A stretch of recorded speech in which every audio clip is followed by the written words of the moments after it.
is up, my people? Welcome back to the channel for another album review. I'm your boy Naseem the Dream. It's been a minute since I came out with the video. As you know, if you keep up with the channel, I was at Kentucky visiting for my first time, my very first metal festival at Louder Than Life. Guys, I am very excited to give you a full breakdown, review of my experience at Louder Than Life, so stay tuned for that video.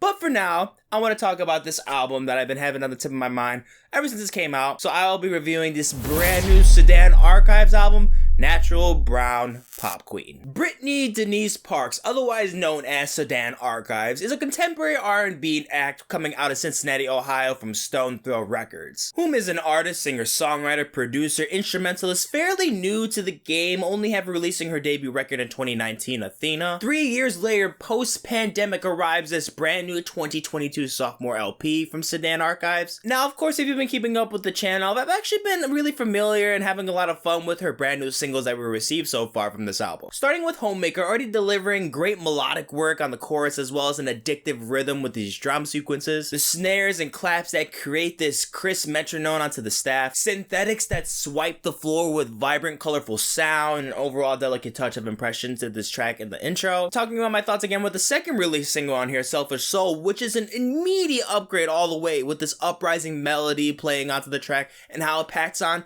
a hell of a dopamine shot to the dome. Talking about the fundamentals on here, the vocals are mixed so well, the entire instrumental is backing up this thing so well on point with me, the listener, that I can't help to imagine myself in one of the Step Up movies just going apeshit on the dance floor. Then restating my thoughts on the NBPQ Topless, the third single release from the album, there really is just a whole lot of dynamic present on this track right here. I really love the way that the plucks on the strings just spew a lot of influences from maybe some kind of Asian or Arabian string instrumental on here, as well as these hyper-focused subs charging up the chorus. But I'm also really loving the way that Sudan is really hyping herself up on this track with the line, "I'm not average." It just hits so hard, especially after the second verse all the way through the pre-chorus. With the way that the beat rides along with the violins, this track is like the best Neapolitan ice cream you can ever have. And then with the final single, oh my god, BRITT calling out all the phonies with this gossip style cosplay while the instrumental is aggressively in your face the entire time. With just these tracks to talk about, from the rapping to the singing to the production, everything is just so on point so far. But I have to say, with this whole thing now finally out, Brittany is giving me a hell of an impression, not only with her performance,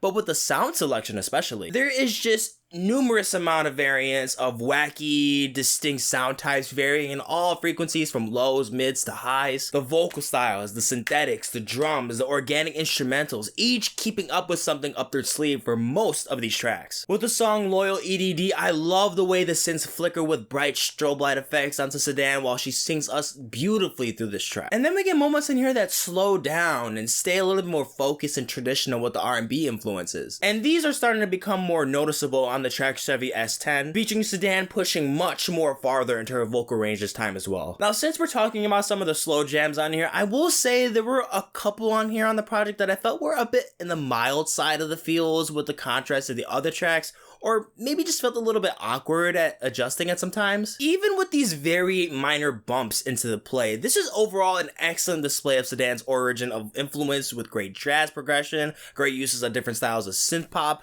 art pop, working tremendously to cohort with modern uses of R&B, soul, and hip hop, along with a handful of riveting instrumental passages all across the board with these tracks. A record like this is just so special and important to put under Sudan Archives' belt due to the amount of workload Sudan really puts along with the others that help bring this album to life with her production credits and writing credits on each of these tracks. Now, some more keynotes with certain tracks that I want to talk about before I get to the final verdict, starting with Copycat. This track starts to create this arena presence with crowd roars mixed over her vocals that plays directly into the specific visual effect, while also diving into some more smoothly delivered bars, feeling like it's coming from an alternative reality sci-fi universe. TDLY is another alternative funk upbeat rhythm that I feel like is worth mentioning that features more neutral energy versus from Sudan, yet feels so cooler filling in the background, making this track feel so mesmerizing. Freakalizer, this is just a brilliant callback to 80s techno and disco with one of the most vivid mixes on the list. There's also some interludes that I feel like are very important to what Sudan's really trying to describe herself with this record. With Do Your Thing, it comes up some more encouraging words to Sudan about being free into her art of music playing, not just focusing on the technicality of music making or functionality, rather than focus on staying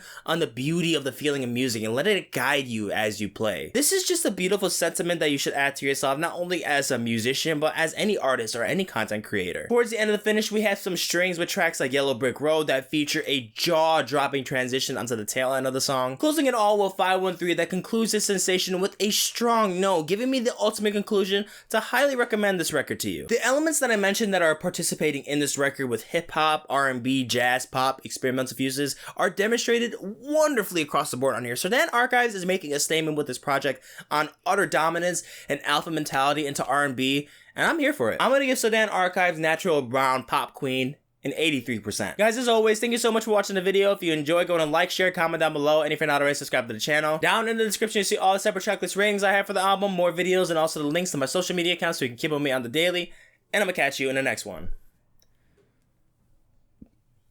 Dose!